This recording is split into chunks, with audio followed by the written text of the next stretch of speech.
selamat sore Sobat Aksi Nyata. Selamat datang di podcast Aksi Nyata dari Kamu Untuk Indonesia.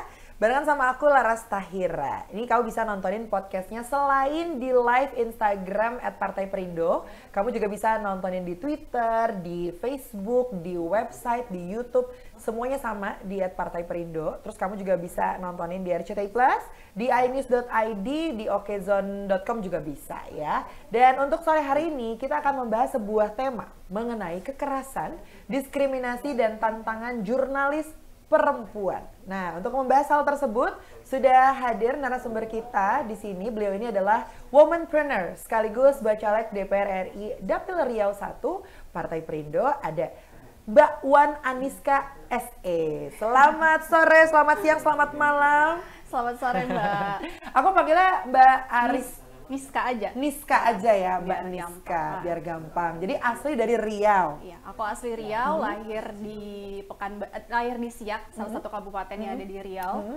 Besar di sana, kuliah di sana, kemudian setelah selesai kuliah baru pindah ke Jakarta kerja di sini. Lahir di Siak, besar di Pekanbaru. Tahu Siak nggak? Tahu karena bebek aku tuh di Siak juga lahirnya. Oh ya, Jangan-jangan kampung berarti ya? Jangan-jangan kalian saudaraan Kenal lagi, lagi. kenal lagi ya, satu family ternyata ya. Iya, Oke, iya. berarti besar di Pekanbaru, akhirnya sekarang di Jakarta. Di Jakarta dari Oke. 2016. 2016. Berarti ini ya merantau bekerja di sini. Iya, betul. Oh, kerja di Jakarta. Tapi bukannya setahu aku ya, karena kan aku ada beberapa temen di Pekanbaru gitu. Kalau cewek tuh agak susah buat dikasih izin buat merantau, especially ke Jakarta gitu. Ya awalnya gitu sih, Iya kayak kan? harus meyakinkan, benar-benar meyakinkan orang tua tujuannya itu apa, udah jelas tujuannya apa, mau ngapain, ya alhamdulillah dikasih kepercayaan sih, Oke. diizinin. Waktu itu pertama kali ke Jakarta 2016 tuh kerja apa di sini? Jadi waktu itu aku baru lulus kuliah, belum kerja sih. Jadi waktu itu aku masih ambil sekolah kayak public speaking, terus presenting. Di terus Jakarta? juga di Jakarta. Oke. Terus aku juga sempat ambil private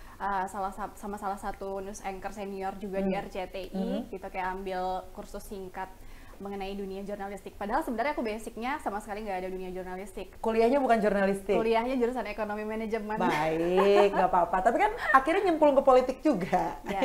Emang cita-cita aku tuh dari dulu, aku yang masih suka kebayang nih di kepala. Dulu tuh kan RCTI itu identik, saya tonton RCTI itu ada TV di lapangan itu ya, dulu kan kalau nonton TV itu tahu iklannya kan. Iya. Jadi tuh selalu kalau lihat di itu TV mah aku besok pengen jadi presenter di RCTI gitu.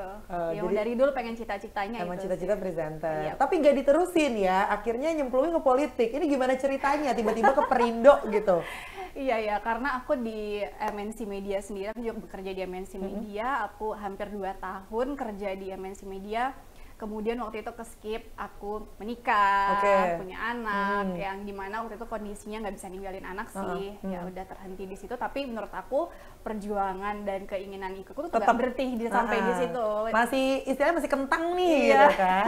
Masih bisa dilanjutkan di bidang yang lain nih gitu ya, termasuk salah satunya dengan terjun di dunia politik dan memilihnya Partai Perindo dong. Iya. Kenapa? Aku tuh banyak nanya sama teman-teman bacalek-bacalek gitu ya, apalagi yang baru bergabung di Partai Perindo yang baru 3 bulan terakhir, baru 2 bulan terakhir gitu.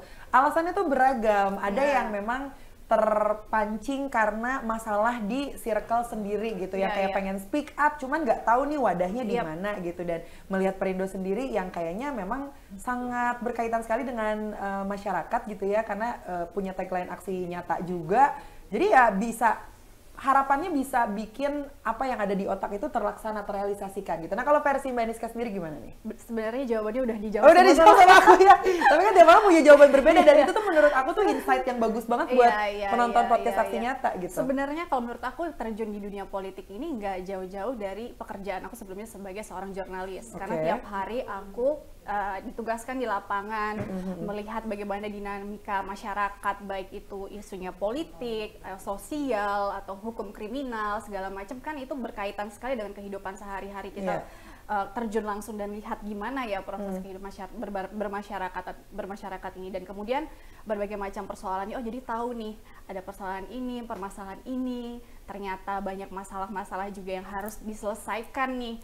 Kemudian kayaknya sebagai warga negara aku bisa melakukan hal yang lebih lagi deh nih, kayaknya aku harus bisa melakukan yang lebih, bisa berkontribusi nih sebagai warga negara apa sih, yaitu dengan terjun di dunia politik tadi, karena harus sudah ada wadahnya, biasa suara kita kan lebih didengarkan. kan gitu. Sama halnya dengan kayak jadi jurnalis, kalau kita nyampein berita, mungkin kalau aku bukan seorang reporter atau jurnalis, aku nyampein berita di lapangan, aku habis wawancara siapa, ada kasus apa, ada berita apa, mungkin orang nggak mau denger. Tapi kalau ada wadahnya, aku ini ada MNC Media, ada RCTI, iNews, MNC Global, tayang di TV, dan orang-orang akan lebih mau mendengarkan dan percaya apa yang aku sampaikan tadi. Akan lebih dinotis ya, gitu. Betul. Tapi kalaupun nanti seandainya terpilih, memang apa sih yang pengen diperjuangkan sama Mbak Niska gitu?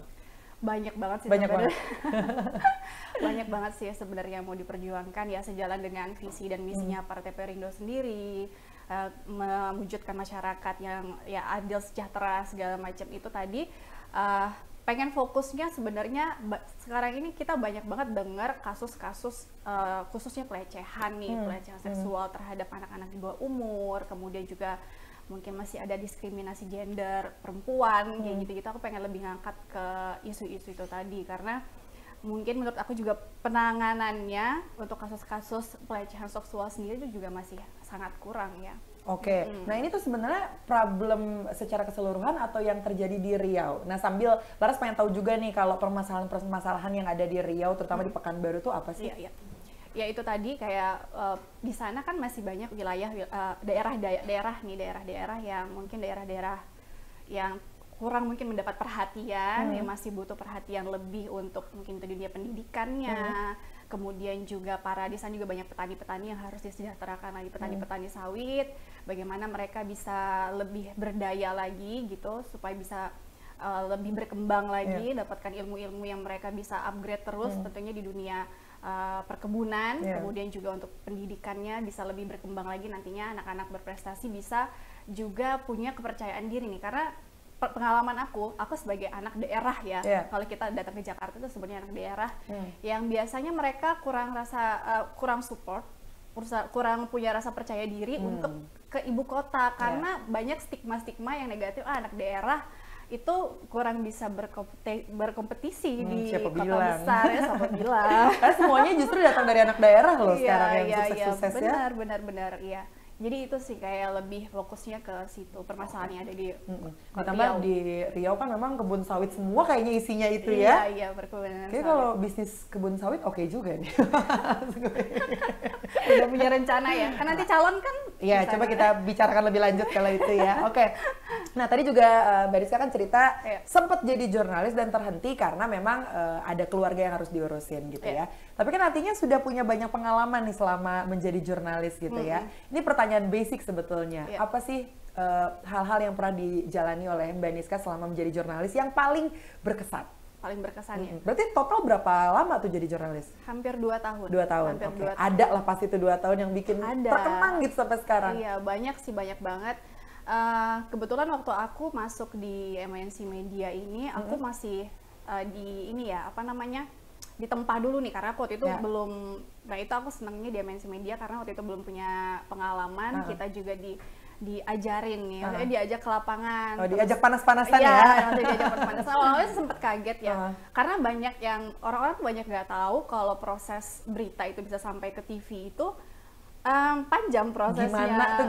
Gimana sih gitu kan. Kita jadi malam itu biasanya korlipnya udah menentukan. Besok Niska, aku waktu itu kebetulan desk-nya hukum kriminal. Jadi berita-berita yang aku angkat berkaitan dengan hukum kriminal waktu itu banyaknya. Jadi biasanya malam udah di-plotting, besok kesana Niska ke Polda Metro ya, ngangkat berita ini. Udah janjian, udah ditentuin kameramennya siapa, besok drivernya siapa, jalan jam berapa, mau ngangkat apa, live atau enggak besoknya. Kalau udah sampai di lokasi itu nanti kita bakal wawancara dulu narasumbernya, terus wawancara narasumber kan untuk mendapatkan kalau info itu tuh bukan hoax gitu ya, bukan mengada-ngada, itu real dari narasumbernya. Kemudian nanti kita, ayo naskahnya mana, tulis naskah beritanya, terus dikirim ke email kantor, itulah yang dia sampaikan oleh news anchor di studio. Dan kalau untuk pengalamannya banyak banget. Waktu itu aku sempat beberapa kali ikut dinas luar kota tuh. Pengalaman paling seru itu Bom Surabaya. Bom Surabaya. Tahun 2017 nggak sih? 17 atau 18 kalau salah, range antara itu. Dan aku perempuan kan. Iya, makanya ini bom loh, ada teroris apa segala macam. Iya, agak lumayan beresiko kan, tapi waktu itu memang aku yang dikasih kepercayaan. Kemudian ya aku berangkat. Di situ cukup mencekam karena memang masih ada beberapa teror-teror juga yang dan ada beberapa teroris yang juga terduga teroris yang juga sedang diburu, terus kita sempat mendatangi beberapa tempat tinggalnya, terus lokasi kejadiannya, kita langsung. Jadi itu biasanya yang kita rasain itu kayak emosinya itu loh, kayak yang kita datang ke situ, seandainya di sebuah tempat itu udah berapa sih korban jiwanya itu berasa banget ke kitanya gitu. Terus yang kayak masih dengar suara tembakan-tembakan gitu kan antara polisi dan terorisnya, itu menurut aku pengalaman yang mungkin tidak akan terulangi dan mungkin tidak aku dapatkan di tempat lain gitu ya. Seru aja sih itu kayak memburu teroris. Kemudian waktu itu juga yang seru aku tuh liputan mudik. Nah, itu paling seru sebenarnya. Dan nggak mudik sendirinya ya? Dan nggak mudik. Liputan mudik itu aku dapat di jalur Nagrek. Kemudian di sana kan dari bulan puasa ya, dari bulan puasa sampai Lebaran di pinggir jalan. Nginepnya di mana tuh? Nginepnya ada kayak wisma gitu. Rumah warga kalau enggak ya? Iya, biasanya gitu kan, ngontrak gitu. Nah di situ tuh kayak ada wisma, kamar-kamar gitu. Ya tiap hari live, pagi gantian, siang, malam, subuh gitu-gitu. Tiap hari di pinggir jalan, dan kita dituntut untuk bisa mendapatkan info terbaru, terupdate, dan ini kan juga memberikan informasi kepada masyarakat yang akan melewati jalur itu kan. Itu pengalamannya seru banget karena sebulanan di jalan. Udah kayak keluarga tuh tim. Iya benar, terus kan nggak bisa kumpul bareng keluarga, tapi ya dinikmati aja karena memang aku cinta pekerjaan itu, jadi aku sangat menikmatinya sih. Nah itu sih kuncinya, cinta pekerjaan ya. Tapi aku juga jadi penasaran gitu, adaptasinya tuh gimana? Karena kan kamu tuh dari kuliahnya ekonomi, kemudian kan kalau jadi jurnalis tuh kayaknya setiap kasus tuh at least harus dipelajarin gitu ya, meskipun udah ada junjungannya nih hukum kriminal gitu kan, tapi seenggaknya bisa aja tiba-tiba diberangkatin untuk kasus apa gitu, dan kan pasti harus research dulu, harus ngumpulin materi dulu apa segala macam, dan setahu aku kan jurnalis itu tidak mengenal waktu. Lagi tidur tiba-tiba 1:30 lagi anak-anak tidur ditelepon, ayo datang liputan kemana kesini, itu kan pengorbanannya di situ. Nah kamu adaptasinya gimana pada saat itu? Di awal-awal tuh aku sempat yang stres sih karena aku nggak ngerti cara bikin naskah berita, cara public speaking. Jadi nulis naskahnya, jadi naskah itu juga ada formatnya, bukan sembarang yang kita ketik-ketik. Ini kita dapat wawancaranya, jadi ada tipe-tipe teksnya itu loh. Kemudian apa yang mau disampaikan di awal, di inti beritanya, dan di closingnya, belum lagi harus mikir, aduh ini gue mau nyampein apa nanti pada waktu live ya. Nanti itu biasanya beda program, beda angle-nya, beda live-nya, beda angle-nya. Jadi dituntut untuk berpikir cepat ini segala macam. Di awal-awal aku emang kelabakan banget, sempat stres. Untungnya ya memang masih tetap terus dibimbing sama senior, nih jalan sama senior, diarahkan lah gimana ininya. Akhirnya lama-lama dilatih. Kemudian itu tadi, bukan hanya hukum kriminal, biasanya kalau nggak ada tim yang nge-backup untuk politik gitu ya, atau untuk hiburan gitu, entertain gitu-gitu, biasanya kita harus siap juga. Biasanya aku riset dulu. Kalau pagi aku suka baca berita nih, seandainya nih aku buka berita online pagi ini, apa sih berita-berita terbaru, jadi bukan hanya di hukum kriminal aja, ada di politik, ada di hukum kriminal, ada di entertain, apa yang terupdate, baik itu di luar negeri ataupun di dalam negeri. Jadi kita udah ada gambaran kalau seandainya nanti akan membahas apa ya, aku belum tahu nih kasusnya, atau nanya ke yang sebelumnya pernah meliput berita di area situ. Jadi harus menguasai semuanya ya, hard news, soft news, semuanya harus bisa dikuasai. Dan yang penting mau belajar dan mencari tahu. Iya benar, karena itu kuncinya ya. Sebenarnya kan kayak jurnalis, MC, penyiar radio, atau news anchor, semuanya tuh harus bisa kita lakukan gitu. Apapun harus kita baca. Hal yang kita nggak suka aja harus baca ya kan. Kuncinya sih itu ya, harus terus mempelajari gitu ya. Nah kalau berbicara mengenai profesi jurnalisnya itu sendiri, kan kalau kita tahu nih mahasiswa jurnalistik tuh banyak banget ya. Tapi ketika kita lihat di lapangan, entah kenapa ya, mostly nggak semuanya, kebanyakan jurnalis itu cowok-cowok. Apalagi yang wah heboh deh, ada artis siapa lagi viral, ntar didatengin sama jurnalis banyak banget, dan kita lihat kok kebanyakan cowok, yang cewek-cewek kok pada dikit ya. Kenapa ya kalau menurut pandangan Mbak Niska sendiri, kenapa kok kebanyakan jurnalis itu cowok? Gitu ya, ya sih memang kebanyakan, mungkin karena stigma awal yang dibangun tuh dari dulu, kebanyakan orang yang bekerja sebagai jurnalis itu laki-laki. Terus juga aku sempat ngisi beberapa biasa seminar jurnalistik. Di situ kan juga biasa ya ada tanya jawab gitu dari para mahasiswinya. Kebanyakan nih masih yang nggak percaya diri sih, masih yang nggak percaya diri, kemudian masih bingung cara melamar kerja gimana ya, proses ini gimana. Jadi banyak sebenarnya menanyakan hal itu.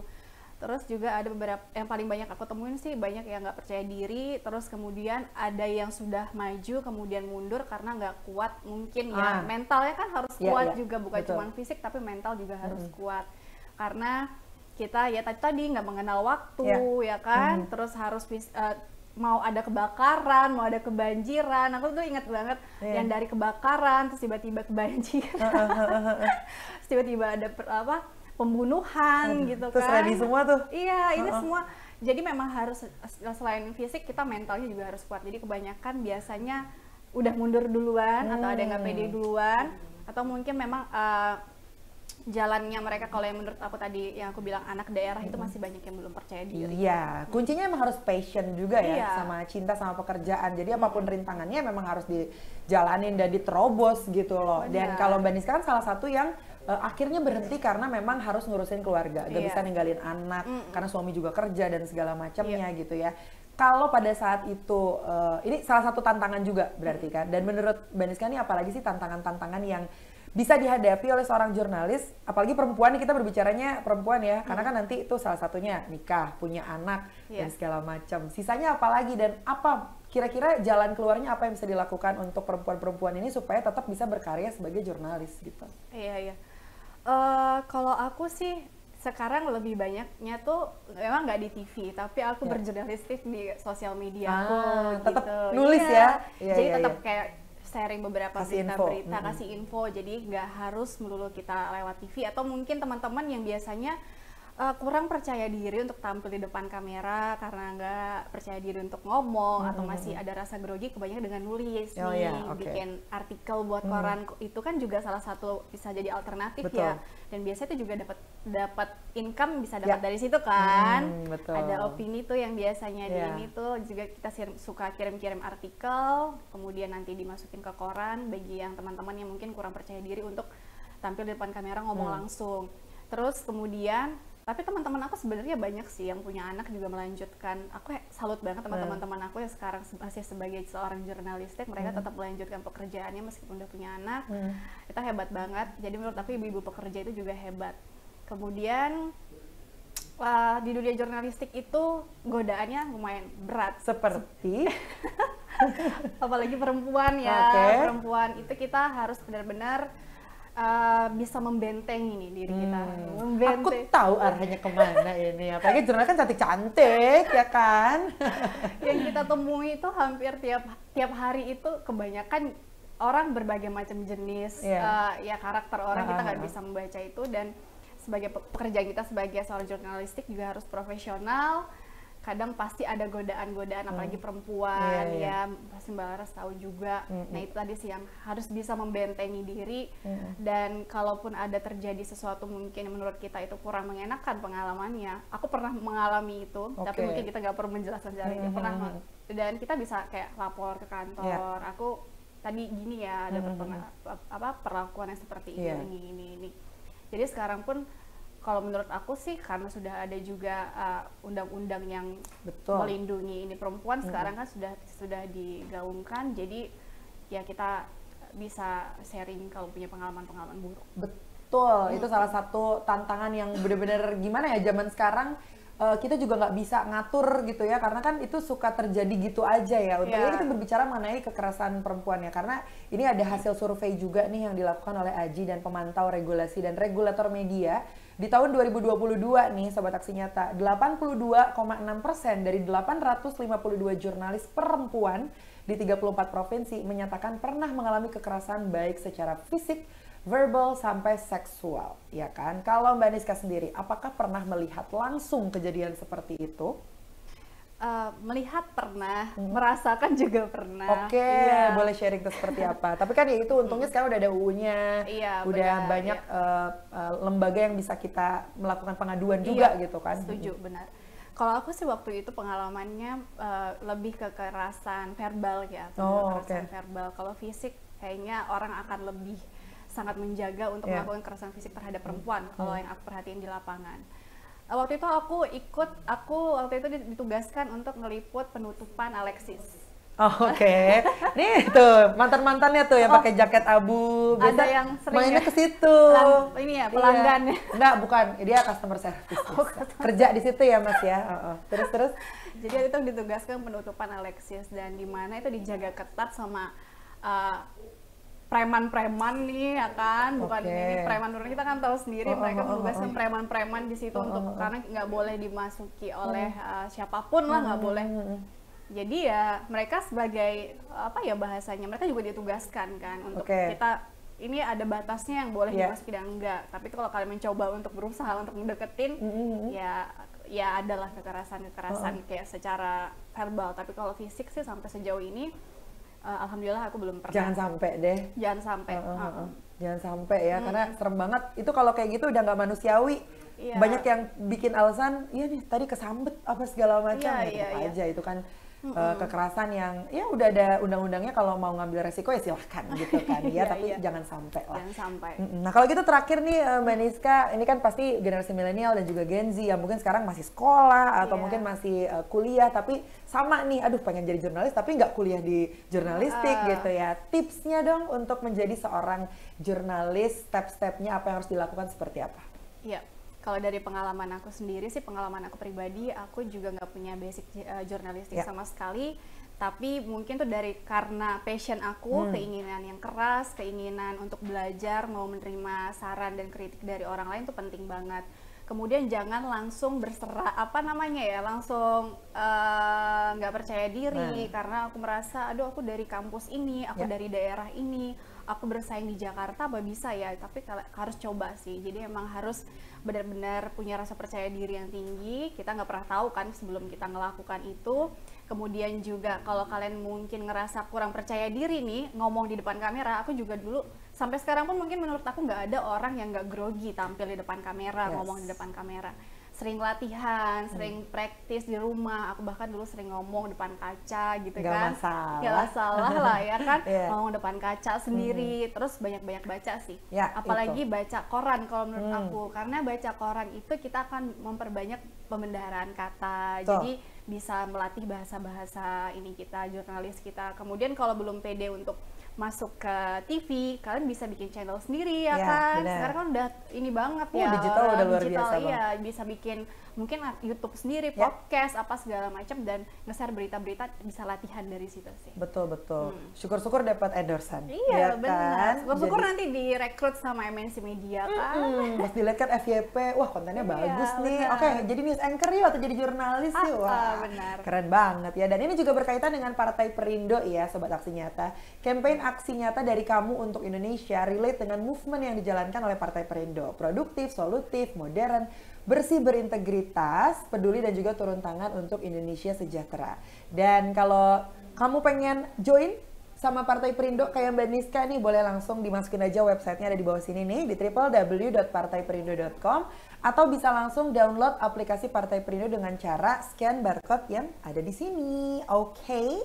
Kalau gitu terima kasih banyak Mbak Niska sudah ngobrol-ngobrol. Semoga ini memberikan banyak insight ya untuk generasi milenial dan juga Gen Z yang sedang menonton podcast kita kali ini. Dan terima kasih juga untuk Partai Perindo yang selalu bergerak dengan aksi nyata. Semoga Partai Perindo semakin sukses dan juga maju terus untuk Indonesia sejahtera.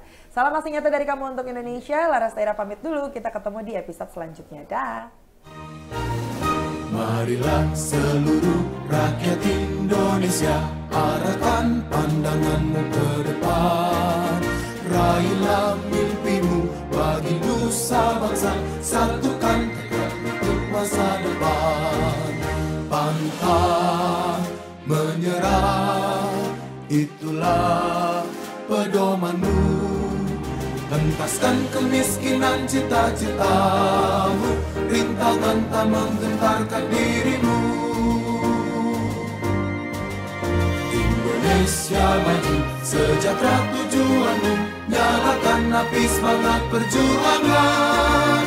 Dengungkan gema, nyatakan persatuan oleh Perindo.